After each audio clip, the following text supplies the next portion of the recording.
I'm Swiss, from the Swiss mountains, and I did Oh, the that's cool. undergrads as well as the PhD at the Swiss Federal Institute of Technology in Zurich, which we call ETH Zurich. It's a German abbreviation. So I did the PhD there. To be honest, when I studied, I never wanted to do a PhD. I wanted to go to industry. Actually Oh, never really wanted to do material science. I wanted to become marine biologist, but in Switzerland, my parent simply thought, well, it's a bit silly to become a marine biologist in the Swiss mountains. I mean, none of my parents studied or so. So we all had no clue really what goes. So I did the pragmatic decision to become an engineer. And I went for material science because at that time it was the smallest engineering program. So there it was 19 men or 20 men and I studying, compared to, for instance, mechanical engineering, where it was 120 and one. So that was just the only reason why I picked material science. But I really enjoyed. Then once I did my bachelor thesis, it was my supervisor, bachelor thesis, the master thesis. It was my master thesis supervisor who said, why don't you do a PhD? And that's what I've done. And again, with the goal to get actually into industry after I've done with the yeah. PhD. But then there were very good postdoc fellowships from the Swiss National Science Foundations, which I applied, and being one of the only female engineering students and actually writing the proposal very early, I got a fellowship to go to Cambridge, Oh, UK for a wow. postdoc. So I did a postdoc there for 2 years, but then decided, okay, let's still try industry. So I went to Holland, to Eindhoven, to work with Philips Research. So it was still a very research-oriented industrial job. I worked in a fantastic team. Still, I didn't really like the management that, I mean, it's industry, they have to make money, so they made the decisions. I wanted to really have the freedom to do the research I prioritized and liked. So therefore, then after a few years, I decided to go back to academia and become an assistant professor. I went to England, where actually the assistant professors are called lecturers. First, I was a few years at Queen Mary University of London, and then I moved to the other side of London to Imperial College London, which is an engineering school. So overall, I spent 11 years in England. I went from lecturer, so assistant professor, to reader, which is associate professor, to full professor. And then in 2016, I decided to move to Georgia Tech. And the only reason was at that time I was around 45 and I thought I need a bit of a change, simply also get inspired again, having other people around, etc. And that's how I came here to Georgia. And then That's about amazing. 6 years later, I decided to become the head of department, so the chair of Oh, School of Material wow. Science. Simply again, new roles, new positions at the same place in this case to keep, oneself challenged. And I think that keeps one Yeah, young. Yeah. that's so impressive. Wow. And then how did you get interested in research in the first place? Like, what prompted that, like, spark? Well, I will not even say that I was to study engineering eventually. It was very good in math and Yeah. physics. So that's why engineering was then a pragmatic choice. And research, really, I became interested when I did the bachelor thesis, the master thesis, just doing the experiments, always having, if you solved one puzzle, you actually got another puzzle onto your Yeah. desk. You solve one and you get 10 more, so it's never ending, but that's also the cool thing. There's Yeah. always something where you can advance understanding. You often also figure out that you were wrong, and that's just fine, because still you advance knowledge. And that's why you're always challenged. You're often, sometimes get stuck, but that's really, it was doing the thesis, the bachelor master thesis too, that got me then Yeah. really enjoying the research. That's what I find too. It's like I'm in a lab right now and it's like we figure out something and then that's like, oh, there's 10 more questions that I can ask because of this now. And so it's always super fun like going down that rabbit hole. And then do you mind explaining a little bit about what your research is in terms that are understandable to a high schooler? Yes, so I work on new types of plastics. I know plastics nowadays have often a bad meaning to them, though, we work with novel plastics that are semiconducting, and therefore we can use them for solar cells, batteries, sensors. Oh, okay.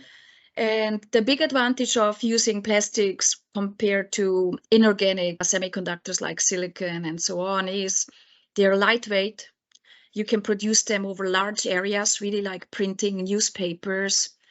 And very important for solar cell, they're semi-transparent. So they have a color because they're semiconducting, but you can put them on windows, you can put them on car roofs, things like that. So they enable you to really put solar cells in future nearly everywhere. So while the performance is not as good as silicon, but more and more we get closer, it just opens up the space to implement them in buildings, etc. So that means we can have much more solar cells than when we rely on silicon and other inorganic semiconductor solar cells, which you need often you put into the desert, simply also they look ugly, Yeah. etc. And the same is for sensing applications and things like that, because plastics are soft. You can think of integrating them onto your skin for sensing, but even in some cases, actually introduce them into your body, for instance, to heal nerves, because you can create systems that transuse signal from electrons into ions and ions into Oh, electrons. yeah. And that's really how your body actually works. You have ion signaling, and that gives an ASA reaction, etc. So these new types of plastics really open up a lot of opportunities, and actually also hopefully easier recycling, because silicon solar cells, for instance, generally silicon devices, if it's also a transistor like an electronic switch, they're very difficult to recycle because they have glues in there, they have metals, etc. So what actually happens with most inorganic solar cells, they're just shredded into dust and put into Landfill? Yeah. landfill, yeah. Oh, okay. And then you kind of touched upon this a little bit in your explanation, but where do you see your field going in like the next 5 or maybe even 10 years? Like what type of advancements will you like hope to make? Well, the advancement to hope to make is, for instance, in the solar cell area, we can make them. They have good efficiencies. What we really would like to still achieve is long longevity, so that they really will behave and work for 10 years, that we really can get processing and sustainability, so that, for instance, the plastics that we use currently, they're really like lab synthesis, so small quantities, not necessarily healthy solvents that they're produced in, things like that. So that we start to not only look into performance, but also into green pathways to synthesize them, to produce the films, etc. And with the biology, actually, in case we eventually could get like an artificial nerve, or at least heal a nerve, things like that would be super exciting. What holds progress back is, we can stimulate ions and change signals between ions and electrons. The thing is, fundamentally, it's still very difficult to understand the whole processes, because you have ions in the system, you have water in the system, you have electrons. Yeah. So often it's a trial and error. So we can make devices that work, but we have to really understand how these ions go into the polymer and how then they charge the polymer to get electronic charges and actually electronic current done, because otherwise we cannot improve their performance. That's actually something that we've been learning in my anatomy class too, like about neurons and especially with Alzheimer's disease, where like a lot of the connection is lost. We've seen like videos, where they're trying to fix that. So that's really cool. And then my next two questions are more geared towards high schoolers. So I'm sure that you have a lot of emails, asking people to join your lab. How do you pick someone out of the crowd? Like what makes someone stand out to you? That's a very good question, because over the years, I think I got much, much better picking people. So I interview always if it's now a high schooler or also if an undergrad wants to come into my lab to do undergrad research. I talk to them and I really would like to learn why they want to do research and why they picked my specific group. One question is then also what is their goal in future, and it's absolutely fine, for instance, to say I want to go to industry.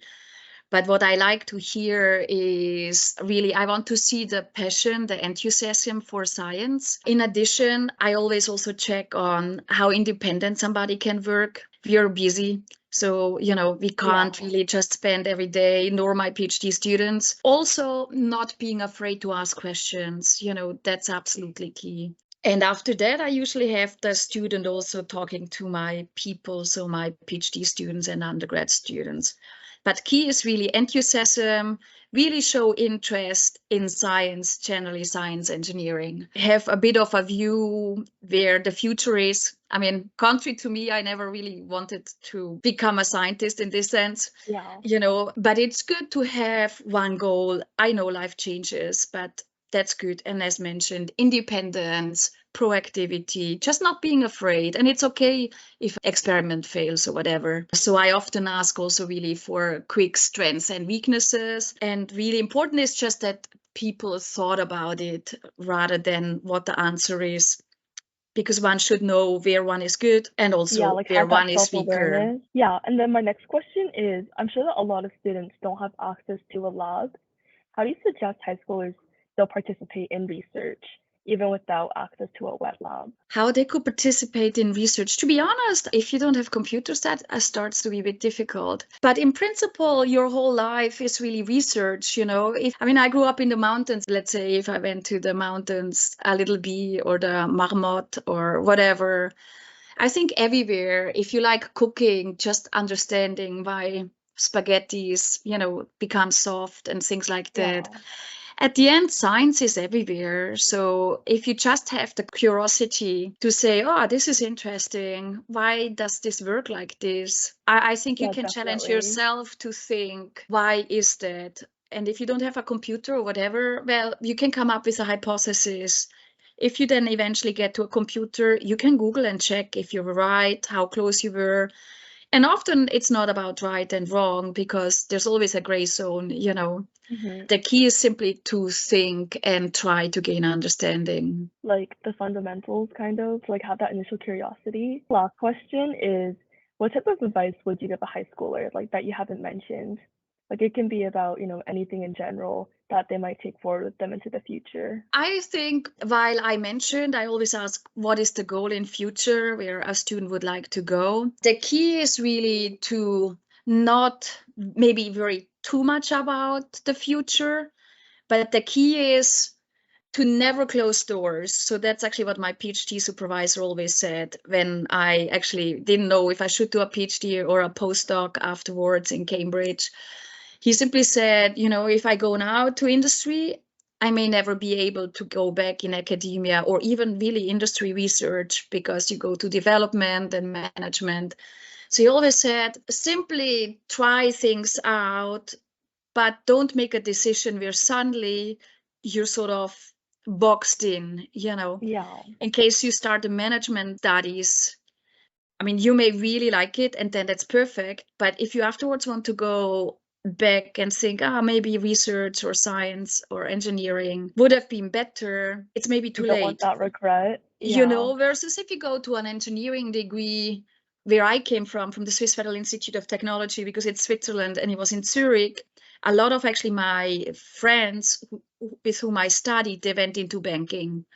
The thing is, the banks and insurance companies, they like the logic thinking of engineers, things like that. So I think one should not overthink, but one simply should be very careful not to close doors that you suddenly on a track and then you figure out that track makes you actually not really happy, but then it's too late to, or you could change, but it's much more difficult to go back onto another track.